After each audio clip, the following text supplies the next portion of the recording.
ipian panzil in ikhang den taksale lunggel ngai tua na khangin ni teng khosa maswang lungin gelmo siam sin in amun agal a ipang hi het lenon lo in swang man tâm apiang lo lấy mi te leng hak sat na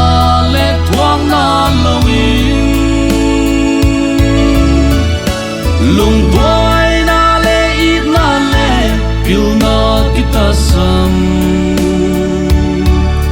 sila khangin ma lo bang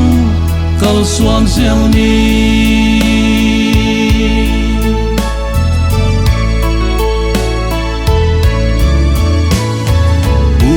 chỉ ta na to i lo ching zel hi mai sia a lo te din han cham in siam sin le tha duai lo ma bang pang ni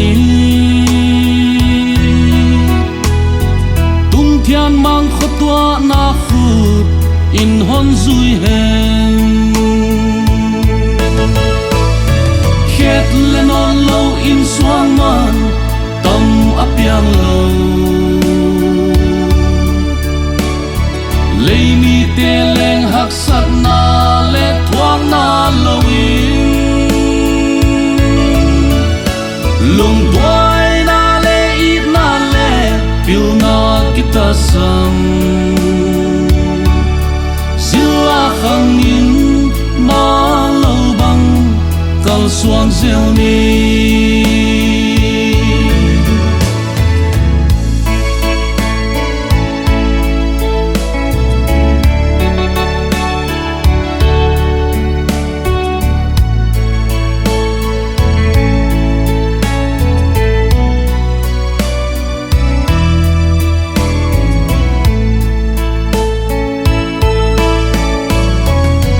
piau zil na top san khang lui suak zel hi azil da lo kwa ma khang lui lo ya zil na ichi bang hi yang ichi ya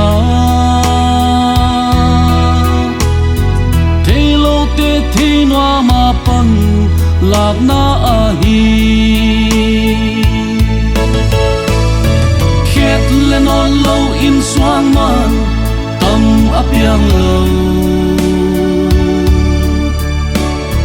lấy mi te leng hak sat na le thoang na lo in lung boy na le it na le pil na kita sam khangin ma lo bang kal suan zel ni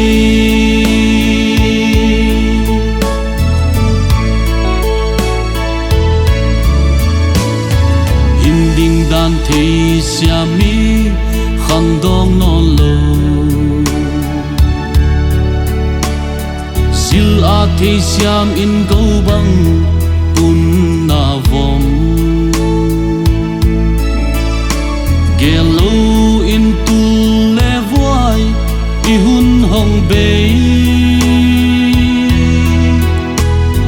thu bil in upat tu dang